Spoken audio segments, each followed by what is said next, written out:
Y ahora voy a compartir con ustedes, hermanos, vamos a estudiar un poquito el gran discurso privado que el Señor realizó con sus discípulos en el aposento alto.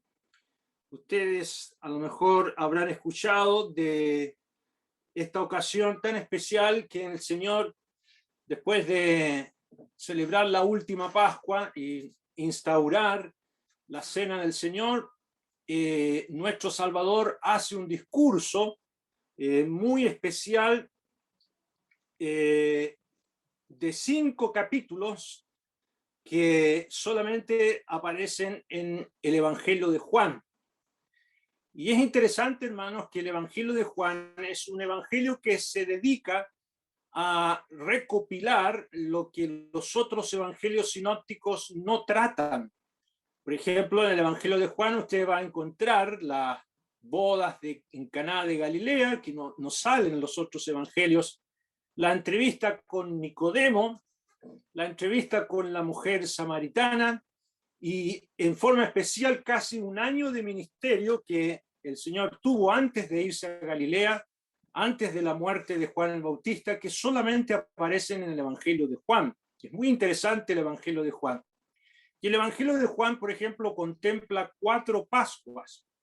Si no fuera por el Evangelio de Juan y tuviésemos solamente el Evangelio de Mateo, Marcos y Lucas, nosotros creeríamos que el ministerio del Señor duró un año.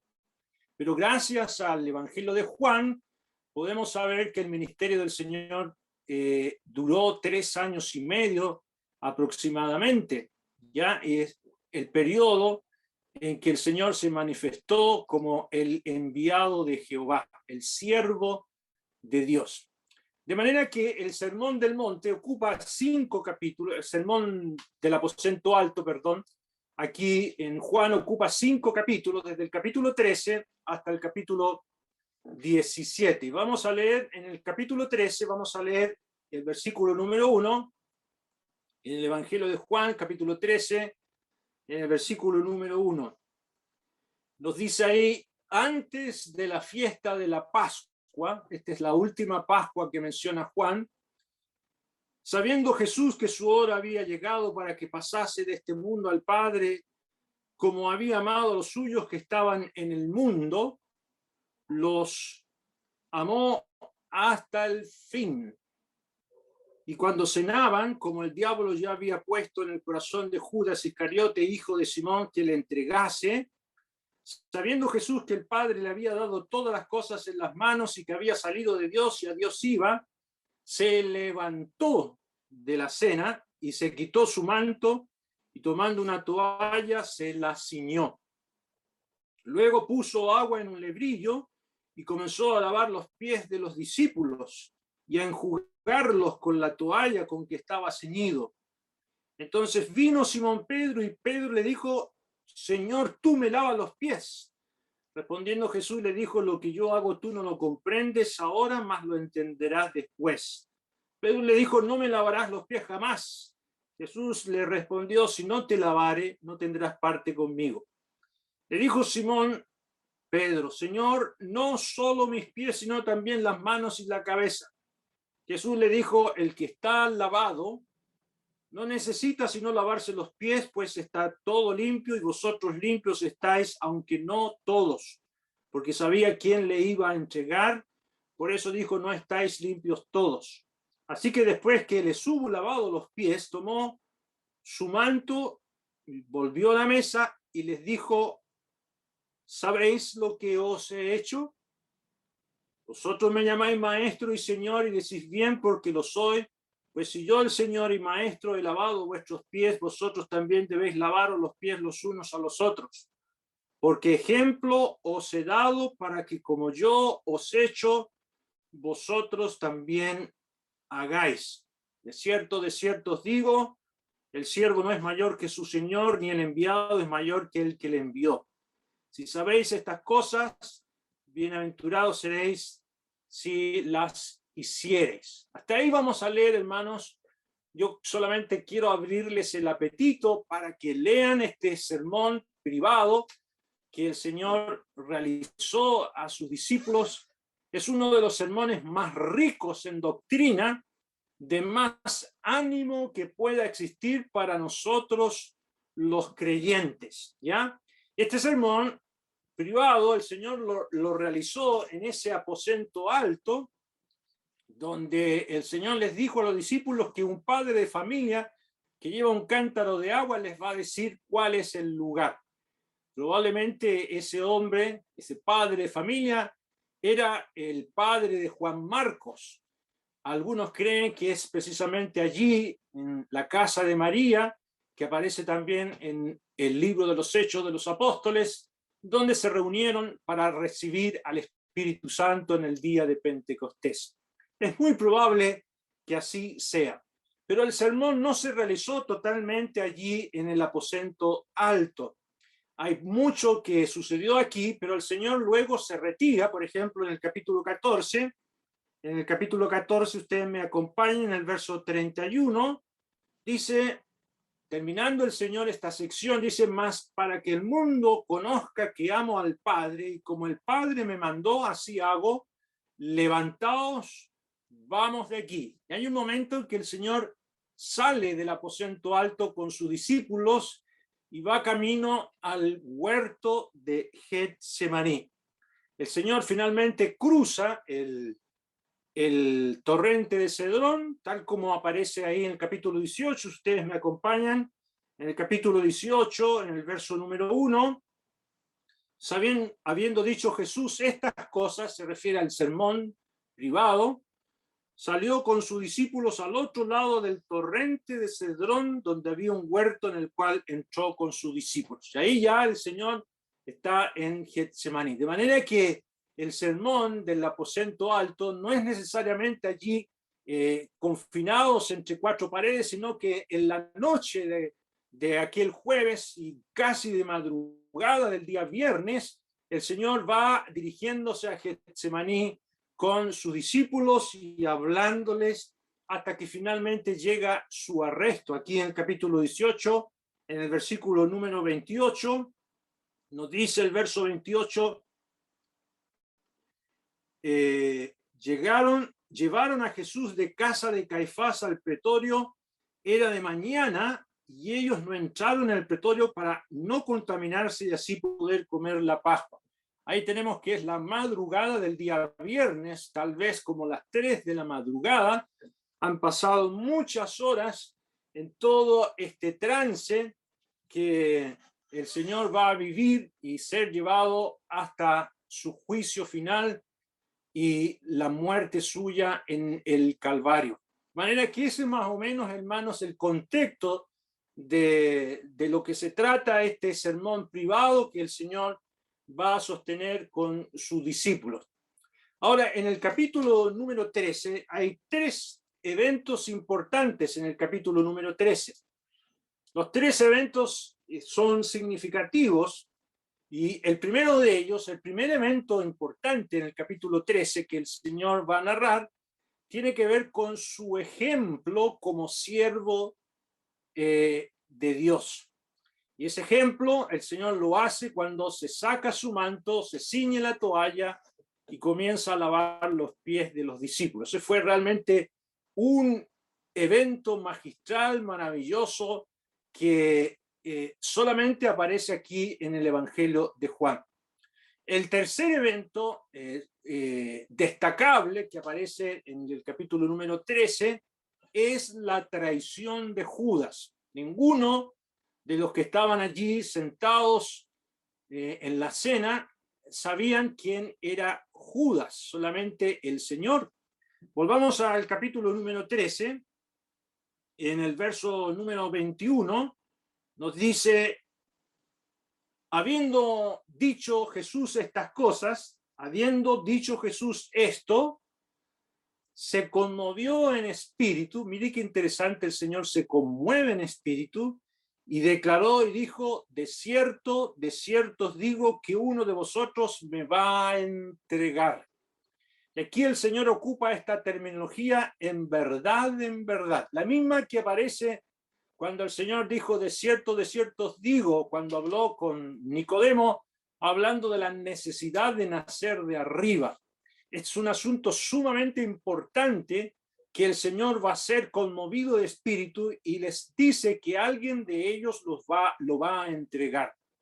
En el verso 27, después del bocado, aquí sabemos que Satanás entró en Judas. Entonces Jesús le dijo, lo que vas a hacer, hazlo más pronto.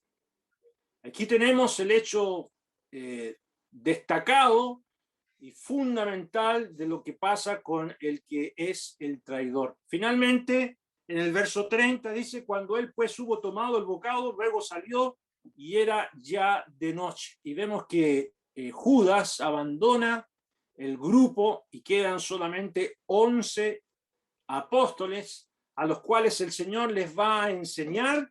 En el verso 31 dice, cuando hubo salido, dijo Jesús, ahora es glorificado el Hijo del Hombre y Dios es glorificado en él. Y ahora el Señor va a tratar temas exclusivamente para creyentes. Pero es interesante, hermanos, que otro de los tercer eventos que ocurre aquí en el capítulo número 13 es la negación de Pedro. Pedro es advertido por el Señor en el verso número 37, le dice el Señor, le dijo Pedro, Señor, ¿por qué no te puedo seguir ahora? Mi vida pondré por ti. Y Jesús le respondió, ¿tu vida pondrás por mí? De cierto te digo. Nuevamente el Señor ocupa la misma expresión, en verdad te digo, no cantará el gallo sin que me hayas negado 3 veces. Y este es un asunto sorprendente, ni siquiera Pedro se daba cuenta en el peligro en el que estaba, de manera que estos 3 eventos, hermanos, son para todos, incluyendo a Judas, y los van a remecer y a estremecer en su servicio y en su manera en que hasta el día de hoy estaban siguiendo al Señor. Y esto, hermanos, va a ser como base para nosotros para emprender este estudio de este sermón, el sermón del aposento alto. Ahora veamos algunos detalles en el verso número 1 del capítulo número 13. En el verso número 1 dice, antes de la fiesta de la Pascua, sabiendo Jesús que su hora había llegado. Y esto es muy importante, hermanos, el conocimiento, el control que el Señor tiene de todo lo que está sucediendo. Él sabe todas las cosas. Como dice el verso 3, sabiendo Jesús que el Padre le había dado todas las cosas en las manos. El Señor no va a ser sorprendido por absolutamente nada. Ya había señalado a los discípulos que su hora había llegado. En el capítulo anterior, en el capítulo 12, en el verso 23, el Señor les dice a los discípulos cuando vinieron aquellos griegos para entrevistarse con el Señor, en el verso 23 del capítulo anterior, Jesús les respondió diciendo, ha llegado la hora para que el Hijo del Hombre sea glorificado. Y a pesar de ello, que el Señor sabe que ha llegado su hora, su alma está turbada. Miren el verso 27 aquí en el capítulo 12. Ahora está turbada mi alma. ¿Y qué diré? Padre, sálvame de esta hora. Mas para esto he llegado a esta hora. Y hermanos, es muy interesante ver que el Señor está turbado en su alma. ¿Respecto de qué? ¿Por qué el Señor nos dice aquí que su alma está turbada? ¿Por qué nos dice ahí en el capítulo 13 que su espíritu también estaba turbado? Yo veo, hermanos, que no es que el Señor esté fuera de control. Su gran preocupación, cuando Él dice que su alma está turbada y que su espíritu está turbado, no es por Él. es por sus discípulos. Mire cómo comienza el capítulo 13. Dice ahí en el capítulo número 13, versículo número 1. Antes de la fiesta de las Pascuas, sabiendo Jesús que su hora había llegado para que pasase de este mundo al Padre, como había amado a los suyos que estaban en el mundo, los amó hasta el fin. Su gran preocupación es por estos jóvenes, por estos creyentes que se van a quedar solos. Él los había amado a los suyos. Y aquí hay algo también que debemos hacer mientes. Aquí nos dice que el Señor había amado a los suyos, no al mundo. Póngame atención, yo no sé si hay alguien de nosotros aquí reunido esta noche que todavía no es del Señor. Aquí dice que el Señor amó a los suyos hasta el fin. Y debemos decir, hermanos, que existe un amor de Dios general, como sale en Juan 3:16, porque de tal manera amó Dios al mundo, que ha dado a su Hijo unigénito, para que todo aquel que en él cree no se pierda, mas tenga vida eterna. Dios hace salir el sol sobre justos e injustos y hace llover sobre malos y buenos. Y Dios te ha prolongado la vida porque Él es amor. Por eso te ha prolongado la vida. Y por eso Dios prolonga la vida al impío, porque Dios es una fuente de amor.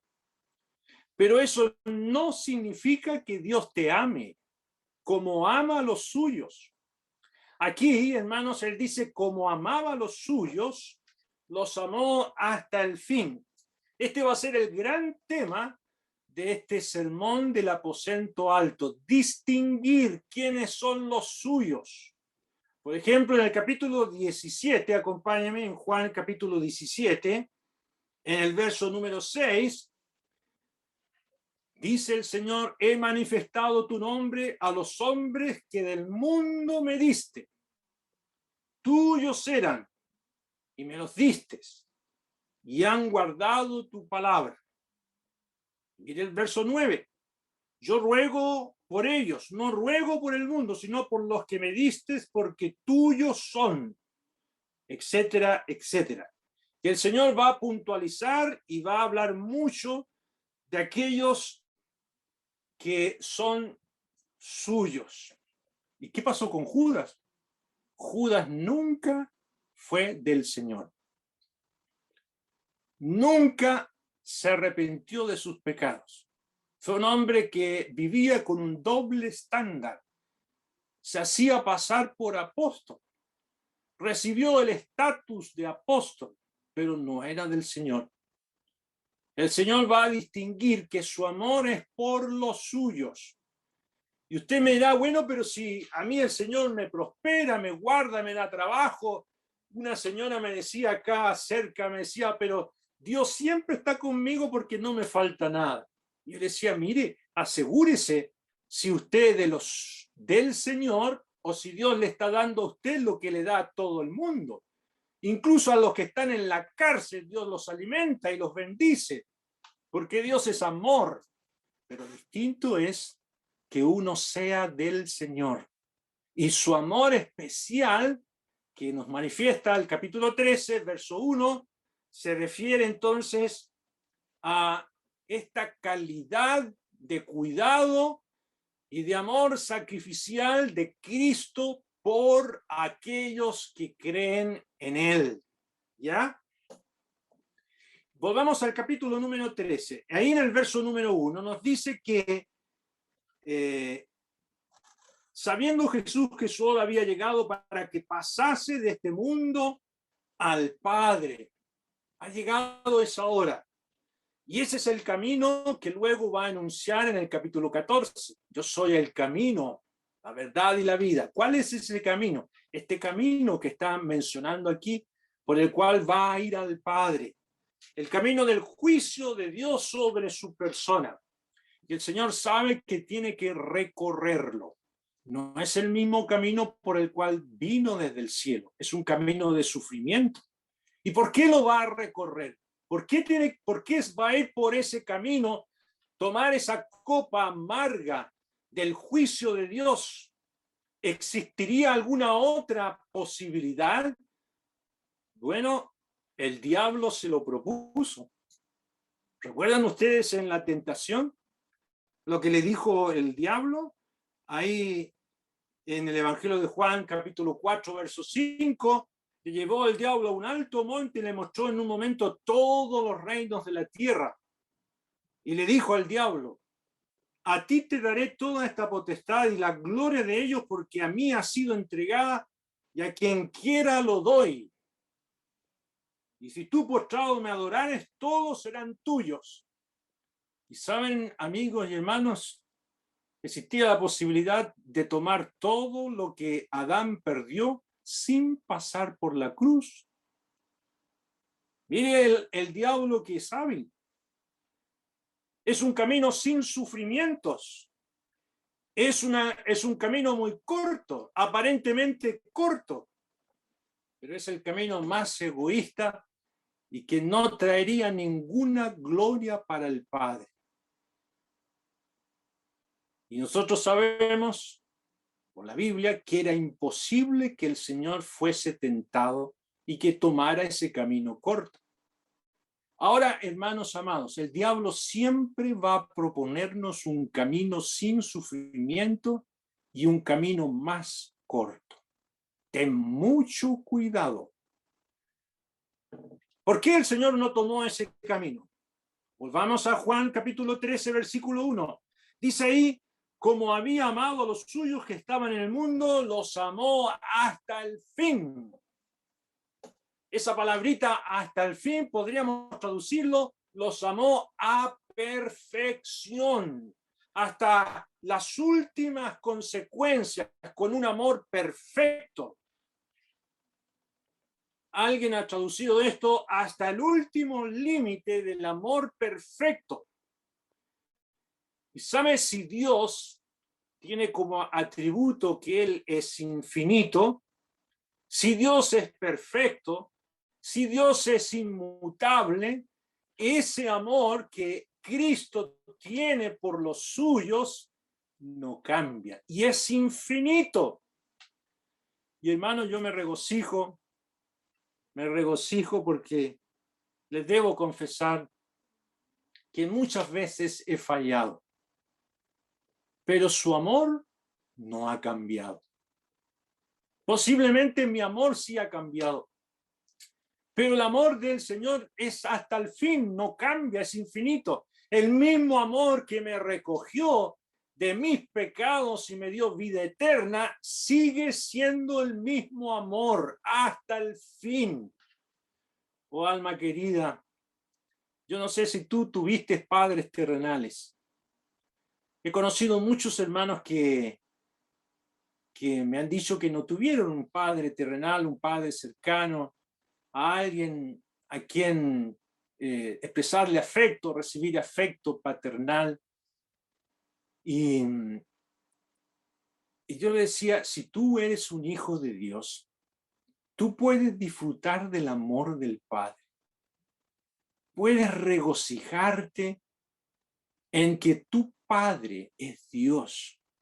Por eso dice la carta del apóstol Pablo a los romanos que Dios no nos ha dado el espíritu de esclavitud, sino de adopción, por el cual clamamos: Abba, Padre.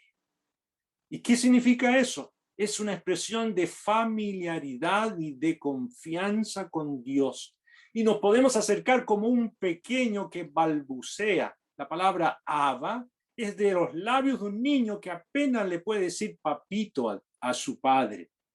Nosotros no lo hacemos esto de manera pública, pero sin forma privada. Y uno puede decirle: Padre mío, yo ahora te siento y te puedo abrazar y puedo gozarme de que tú eres mi Padre. Y por eso el Señor aquí en el versículo número 1 habla del Padre y habla de Dios. ¿Se fijan en el verso 1? Él dice, su hora había llegado para que pasase de este mundo al Padre. Como había amado a los suyos que estaban en el mundo, los amó hasta el fin. Y en el verso número 3, sabiendo Jesús que el Padre le había dado todas las cosas en las manos y que había salido de Dios, y a Dios iba. Y el Señor se dirige a Él como Padre y como Dios. Se refiere a Él como Padre porque de Él viene todo don perfecto y toda buena dádiva. Y se refiere a Él como Dios porque tiene la misma naturaleza que Él. ¿Ya? Ahora el Señor va a tomar ese camino. Dice el verso número 3, sabiendo Jesús que el Padre le había dado todas las cosas en las manos y que había salido de Dios. Dios había confiado todo, absolutamente todo, en las manos de su Hijo. Y esto, hermanos, antes que se hiciera hombre. De manera que el diablo llegó tarde con su tentación. El diablo le estaba ofreciendo un camino más corto. Oye, yo escuché que Dios te entregó todas las cosas en tus manos, pero tienes que pasar por la cruz y sufrir tanto. Yo te puedo dar lo mismo. Pero el Señor Jesús era imposible que hiciese eso, porque el Padre había confiado en sus manos todas las cosas. Y ahora es el tiempo de obedecer. Ahora ha llegado su hora. Él salió de Dios, dice aquí el verso 3, al final, dice el verso 3, y que había salido de Dios y a Dios iba. Es interesante que no dice había salido del Padre y al Padre iba. Dice había salido de Dios y a Dios iba. ¿Y por qué esta diferencia? Porque Él sale de Dios. Él es alguien que viene con la identidad, con la sustancia, con la misma naturaleza de quien salió. Él es Dios. ¿Ya? Y hermano, nosotros nos podemos gozar que nuestro Salvador es 100% hombre y 100% Dios. Y Él, en completo control de todo lo que le va a suceder, emprende este camino para ir hasta la cruz del Calvario. Ahora hagamos un paréntesis para explicar el verso 2. El verso 2 dice, cuando cenaban, como el diablo ya había puesto en el corazón de Judas, Iscariote, hijo de Simón, que le entregase. Aquí tenemos este antecedente de lo que estaba pasando con Judas. Y quiero decir que Judas no nació para ser traidor. Hay algunos que piensan que Judas estaba predestinado. No. El libro de los Salmos no lo menciona por nombre. Él llegó a ser el traidor. Mire cómo dice Lucas, capítulo número 6, Lucas 6, verso 16, cuando está hablando de los 12 apóstoles, Lucas 6, 16, termina diciendo Judas, hermano de Jacobo, y Judas Iscariote, que llegó a ser el traidor. No dice que era el traidor. Él llegó a ser el traidor. Él mismo se preparó para ese sucio trabajo. Y cuando después él mismo se ahorca, después que fue a devolver las 30 monedas de plata y arrepentido a decirle a los sacerdotes que había pecado, pero nunca volvió a Jesús, nunca lo vemos pidiendo perdón a Dios. No había un arrepentimiento hacia Dios, sino un arrepentimiento hacia los hombres. Y él va y se ahorca. Y mire lo que dice en el libro de los Hechos, capítulo número 1. En el libro de los Hechos de los Apóstoles, capítulo 1, nos dice en el verso 25, cuando están buscando al sucesor de Judas, y va a ser elegido Matías, En el verso 25 dice, para que tome la parte de este ministerio y apostolado, de que cayó Judas por transgresión, para irse a su propio lugar. Él definió su propio lugar. Y amigo amado, tú que estás aquí, tú vas a ser el que va a determinar dónde vas a ir para la eternidad. Eso depende de ti. Usted me dirá entonces, ¿existía posibilidad para que Judas se convirtiera? Claro que sí. Nunca, nunca nadie ha nacido para ser traidor. Judas escogió perderse. Ningún ser humano va a poder decirle en el juicio del gran trono blanco a Dios, pero si tú me creaste para hacer el trabajo sucio, alguien tenía que hacerlo. No, no, no, no. Cada ser humano es responsable de sus actos. Ahora volvamos al capítulo 13 de Juan, el versículo número 2. Dice ahí que el diablo ya había puesto en el corazón de Judas. El diablo ya había puesto en el corazón de Judas, hijo de Simón, que le entregase. El diablo coloca cosas en el corazón. Y para que alguien haga algo contra Dios, el diablo siempre tienta primero. Y es uno el que le da paso a la tentación. El diablo colocó en su corazón la codicia, la avaricia, y el diablo usó eso para tentar a Judas. Y para que una tentación germine, la persona tiene que darle paso a la tentación. Por eso Santiago dice, acompáñeme Santiago 1, en el verso número 13, explica muy bien Santiago lo que pasó con Judas. Santiago 1:13 dice, cuando alguno es tentado, no diga que es tentado de parte de Dios, porque Dios no puede ser tentado por el mal, ni él tienta a nadie. Aquí está claro, Dios no tentó, Dios no programó a Judas. Cuando uno es tentado, no diga que es tentado de parte de Dios, porque Dios no puede ser tentado por el mal, ni él tienta a nadie. Verso 14, sino que cada uno es tentado cuando de su propia concupiscencia es atraído y seducido. Verso 15, entonces la concupiscencia, después que ha concebido, da a luz el pecado, y el pecado siendo consumado da a luz la muerte.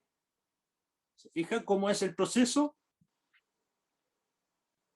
Luego, ¿qué pasó con Judas? Siendo autorizada la tentación, nos dice ahí en Juan 13:27, mire lo que ocurrió con Judas, Juan 13:27. Y después del bocado, Satanás entró en él. ¿Qué es lo que tenemos acá? Acá tenemos una posesión diabólica. Pero atención con esto. Primero tiene que haber un permiso de la persona.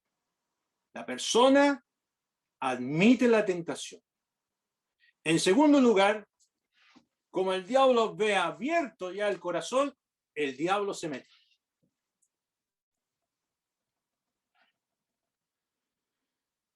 Y usted me preguntará, hermano, ¿y esto le puede pasar a un creyente? Leamos lo que escribió este mismo autor del Evangelio de Juan en su primera carta. Vamos a Primera de Juan, capítulo número 5, en el verso 18, Primera de Juan 5:18. Dice, sabemos que todo aquel que ha nacido de Dios, se está refiriendo a creyentes, no practica el pecado, no vive en la tentación. no practica el pecado. Pues aquel que fue engendrado por Dios le guarda y el maligno no le toca. ¿Quién es aquel que fue engendrado por Dios? El Señor que resucitó. Esa expresión engendrar, en cuanto al Señor Jesucristo, en Hechos 13 se refiere a su resurrección. Él ha resucitado para ser nuestro gran sumo sacerdote y Él guarda a sus hijos y el maligno no los puede tocar. Nos puede estorbar, nos puede estropear la vida si cedemos a la tentación, pero no puede poseernos. Hay círculos religiosos que andan echando fuera demonios de los que dicen ser miembros de sus organizaciones, pero nunca han sido hijos de Dios. Un creyente nunca va a ser poseído por Satanás. Le puede zarandear, como le pasó a Pedro, del cual el Señor le advierte: Simón, Simón, Satanás os ha pedido para zarandearos, pero yo he rogado por ti que tu fe no falte. ¿Y el diablo puede zarandearnos? Sí.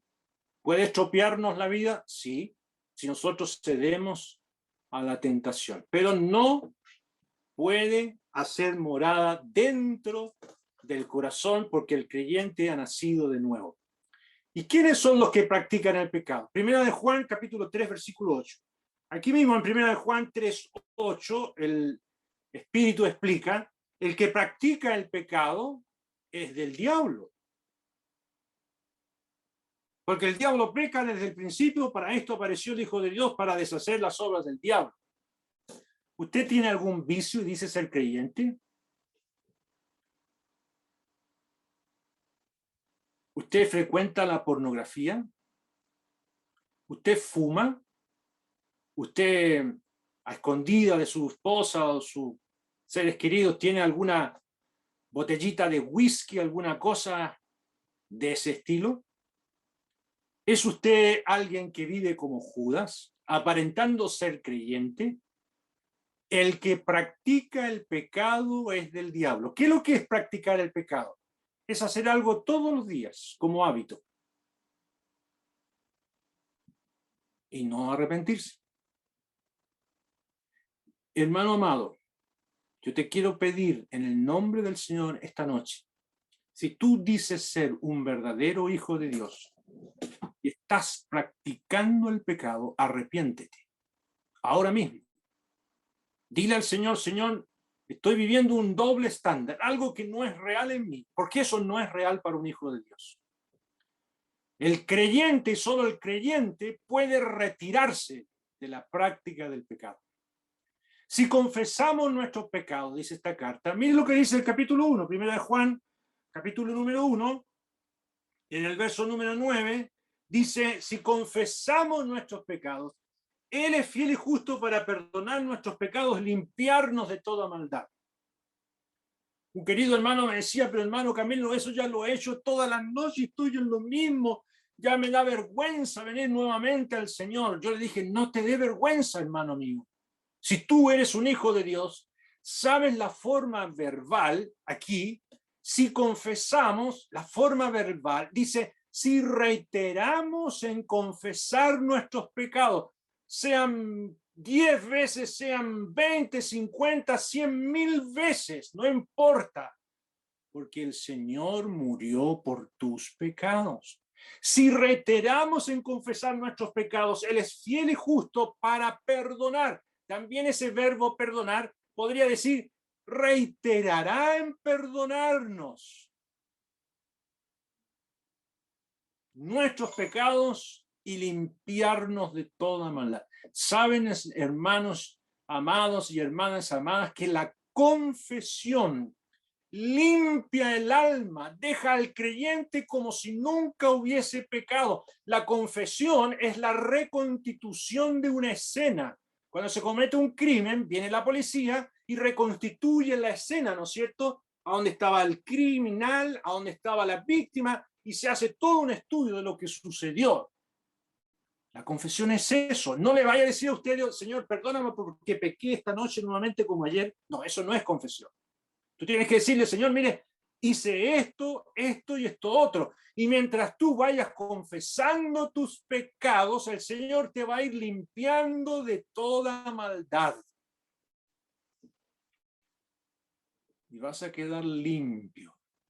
Porque si tú eres un genuino hijo de Dios, esta es una provisión para ti. Capítulo 2, 1 de Juan, capítulo 2, hijitos míos, mire qué ternura. Verso 1, hijitos míos, estas cosas os escribo para que no pequéis. Y si alguno hubiere pecado, porque eso va a suceder, abogado tenemos para con el Padre a Jesucristo el justo. Mire cómo cataloga a nuestro Señor, Jesucristo el justo. Él es justo, ¿sabe por qué, hermano? Porque Él va a aplicar la limpieza adecuada. A veces nos puede disciplinar, nos puede herir para que no volvamos a hacer lo mismo.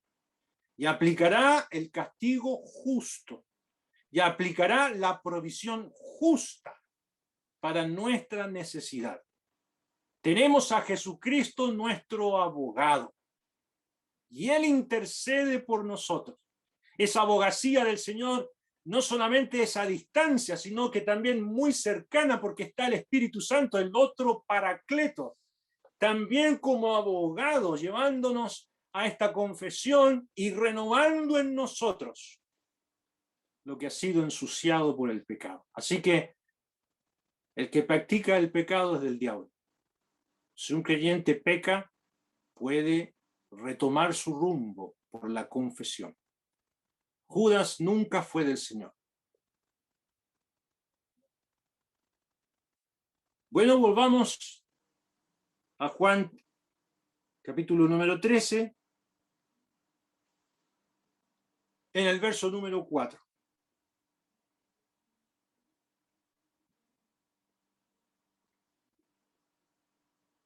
Dice, se levantó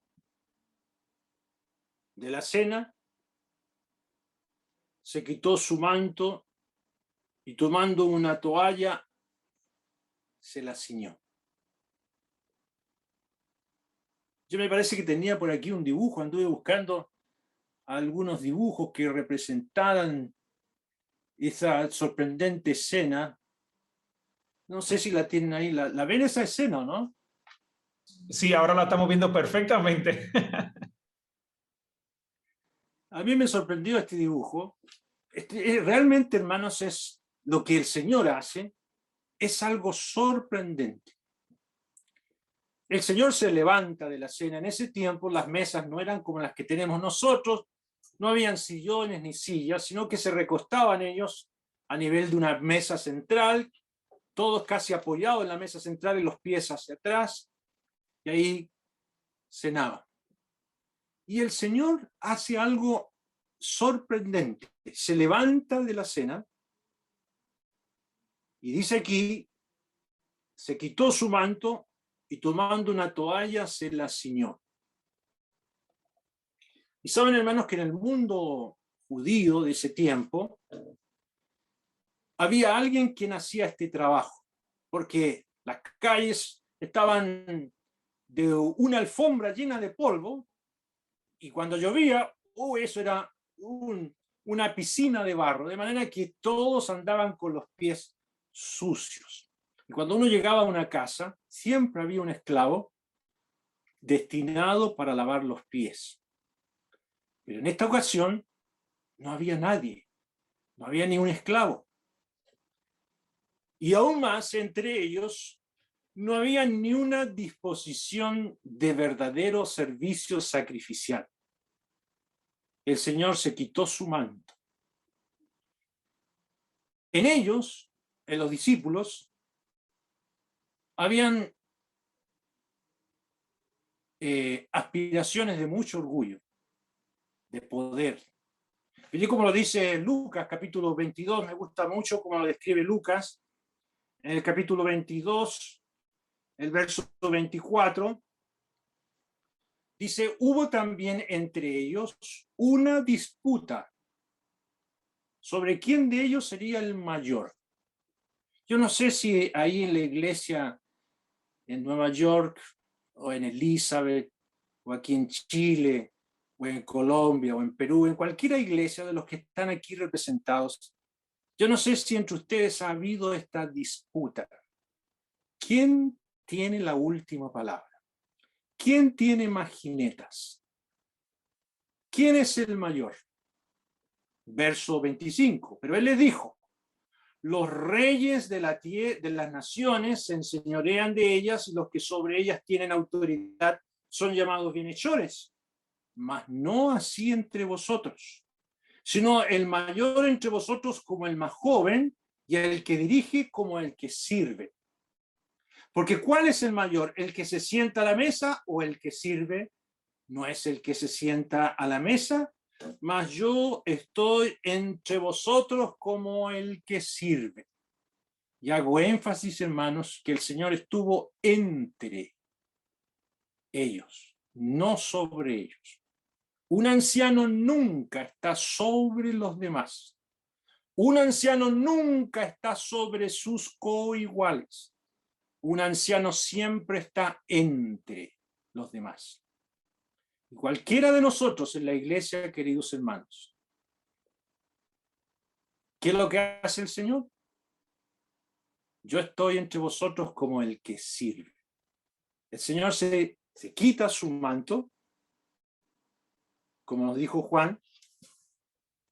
En el verso 5 dice que luego puso agua en un lebrillo y comenzó a lavar los pies de los discípulos y a enjugarlos con la toalla con que estaba ceñido.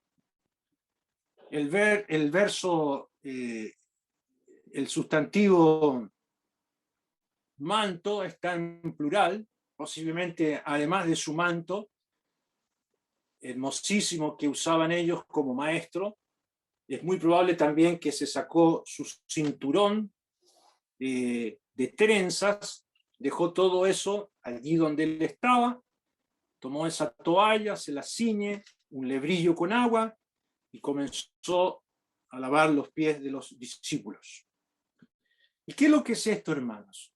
Es un hermoso cuadro del despojamiento de Cristo. Antes de venir al mundo, Cristo no se despojó en la cruz, se despojó a sí mismo desde el cielo. Cuando el Padre preguntó, ¿quién irá por nosotros? Isaías dice en el capítulo 6, yo iré, envíame a mí. Y esa disposición había en el corazón de Cristo antes de la encarnación. Y Él viene a hacer ese trabajo.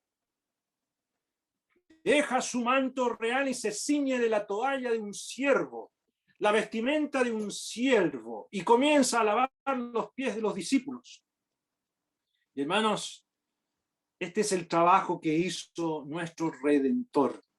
Él viene a este mundo para hacer eso que dijo a sus discípulos en ese momento, según lo dice Mateo, dice, como el Hijo del Hombre no vino para ser servido,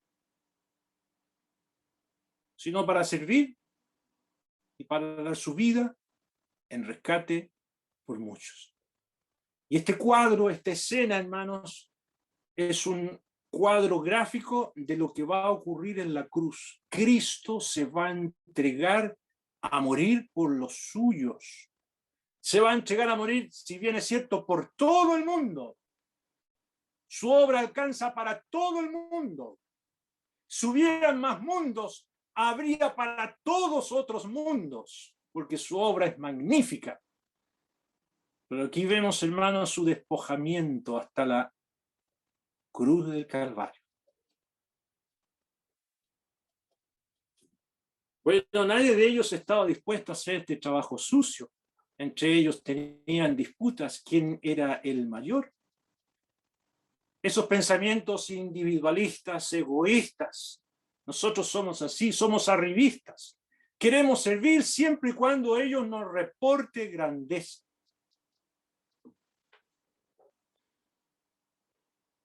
Unos hermanos me dijeron, hermano, ¿nos podría enseñar un poquito acerca de los ancianos? Porque aquí la iglesia vamos a escoger ancianos y los hermanos quieren que se haga una votación. Yo le dije, ¿de dónde sacaron eso? Y habían algunos que se estaban candidateando. Algunos que piensan que ser anciano es tener una autoridad sobre los demás, una oficina donde recibir a las personas. No, eso no existe en la iglesia. El Señor exhibe su humildad genuina para avergonzar el orgullo diabólico que había en cada uno de ellos. ¿Y qué magistral es el Señor?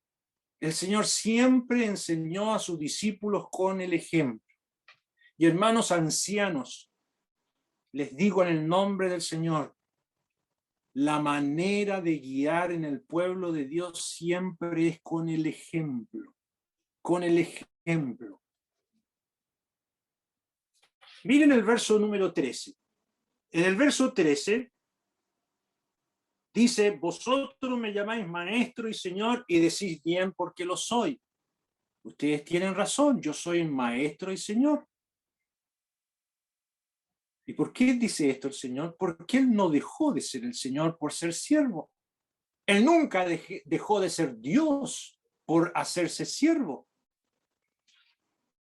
Se hizo humildemente un siervo, tomó la forma de un siervo, no la de un hombre. ¿Ya? ¿Cómo estamos sirviendo nosotros a nuestro prójimo? ¿Cómo lo estamos haciendo en esa esfera tan íntima del hogar? Tú llegas del trabajo y quieres que te pongan las pantuflas, que te traigan el diario, que te prendan la tele para ver las noticias, y bueno, o quizás que otras cosas más. Pero ¿cuánto tiempo de servicio dedicas a tu hogar, a tu esposa, a tus hijos? No olvidemos nunca esto, hermanos. Aquí en el verso 15, el Señor dice, porque ejemplo os he dado, para que como yo os he hecho, vosotros también hagáis. Y saben, hermanos, el Señor quiere que nosotros nos distingamos primero por esto. Más adelante, en el capítulo 14, va a decir que nos vamos a distinguir por el amor unos a otros. Pero esa es la segunda distinción del cristianismo. ¿Cuál es la primera distinción del cristianismo? Es una vida servicial. No nos olvidemos de esto. Verso número 16. De cierto digo, el siervo no es mayor que su señor, ni el enviado es mayor que el que le envió. Si el Señor sirvió así, Él quiere que hagamos lo mismo. ¿Y qué va a pasar si hacemos lo mismo que Él? Verso 17. Si sabéis estas cosas, bienaventurados seréis si las hiciereis. Saben, hermanos, que la felicidad más grande que pueda existir es servir con humildad. Es la forma que llena el corazón y hace que un creyente se asemeje más a un Salvador. Una vida de servicio, una vida dedicada al Señor. Hermanos, cuando uno lee Primera de Corintios, por ninguna parte se mencionan los ancianos. Me dice, bueno, pero ¿acaso no hay ancianos en Corintios? Sí que lo sabían. Claro que lo sabían. Pero ¿por qué no les habla a ellos? Porque parece que los ancianos no estaban dando un buen ejemplo. Sin embargo, el apóstol Pablo destaca una familia. Acompáñenme en 1 Corintios, capítulo número 16, dice en el verso 15, hermanos, ya sabéis que la familia de Estéfanas es las primicias de Acaya y que ellos se han dedicado al servicio de los santos. Os ruego que os sujetéis, mire lo que está diciendo, os ruego que os sujetéis a personas como ellos y todos los que ayudan en el trabajo. el apóstol Pablo está insinuando con ellos que el mejor ejemplo en la iglesia de Corintio era esta familia de Estéfano. ¿Por qué? Porque ellos se habían dedicado no a ser parte de las 4 sectas que habían dentro de la iglesia, sino que se habían dedicado al servicio, al bien de los otros. Y el apóstol les dice, os ruego que os sujetéis a personas como ellos. Si los ancianos nos están dando buen ejemplo y ustedes quieren saber cómo es la vida cristiana, sujétense a ellos. Y a todos los que ayudan y trabajan. Sí, hermanos, esa es la distinción número 1 de la vida cristiana en una iglesia, el servicio desinteresado. Abandonemos, hermanos, nuestra falsa idea de servir. Sirvamos siempre con alegría, no buscando estatus, no buscando el ser renombrados como alguien, sino con humildad como para el Señor. Yo me acuerdo, hermanos, que Jeremías, como Ezequías, tuvieron ayudantes. El rey Ezequías tuvo un tesorero llamado Sebna. Y ese tesorero ayudaba y ayudó mucho al rey Ezequías. Pero miren lo que le pasó a este tesorero. Acompáñenme, con esto termino, en Isaías capítulo 22, el Espíritu Santo registra lo que le pasó a Sebna en el verso número 15. Dice Jehová de los ejércitos, dice así, ve, entra a este tesorero, a Sebna, el mayordomo, y dile, ¿qué tienes tú aquí? ¿O a quién tienes aquí que labraste aquí sepulcro para ti, como el que en lugar alto labra su sepultura, o el que esculpe para sí morada en una peña? A Sebna se le habían subido los humos a la cabeza y se había hecho un mausoleo para ser enterrado como uno grande. Y el profeta le dice, ¿qué es lo que estás haciendo, Sebna? ¿Quieres ser un recordado y eminente hombre de poder y de dinero? ¿Qué estás haciendo labrándote ese mausoleo en lo alto? Y hermanos, hay muchos de nosotros que decimos ser creyentes, que estamos haciendo algo en la iglesia o en el pueblo de Dios para ser recordados como alguien grande. ¿Es el caso tuyo? Y lo mismo le pasó a Baruch, el que servía de escribano a Jeremías. El Espíritu Santo le dice a este escribano tan fiel,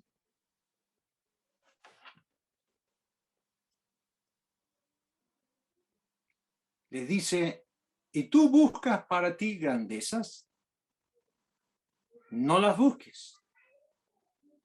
Jeremías 45:5. ¿Estás buscando para ti grandezas? No las busques, no es necesario. Hermanos, ¿cómo está nuestro servicio? ¿Estamos imitando al Señor? ¿Estamos siendo como Él, con un servicio humilde, por amor, sin buscar nada a cambio? Muy bien, hermanos. Vamos a terminar con una oración. Oremos.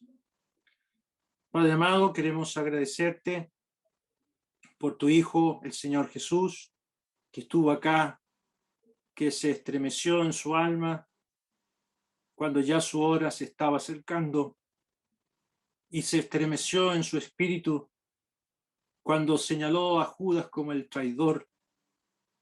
Aún así, nuestro Dios, sabemos que todo esto no era porque estaba preocupado de sí, sino preocupado por sus discípulos. Estaban ellos con su mente en el poder, en quién sería el mayor, dando lugar al diablo. Estaban preocupados de cosas mundanas, temporales, y el Señor preocupado de cosas celestiales. Oh Padre, gracias te damos por su ejemplo, como él vino, tomó esa toalla, quitándose su manto y se inclinó delante de todos, incluso lavó los pies de Judas, el traidor. Oh Padre, qué ejemplo más grande. Y gracias te damos que ese servicio fue hasta la muerte y muerte de cruz. El Señor se entregó, se consagró por nosotros, nuestro Dios. Gracias que su amor no cambia, es invariable, es inmutable. Y nos sentimos parte de los suyos, los que nos hemos arrepentido y acudido a Él. Y si hay alguien entre nosotros que no puede gozar de este amor de un Padre tierno como tú, te pedimos que le lleves al arrepentimiento, Padre, esta noche, para que goce de tu amor, viniendo a Cristo para recibirle como Salvador. Dejamos todo en tus manos, en el precioso nombre del Señor Jesucristo. Amén.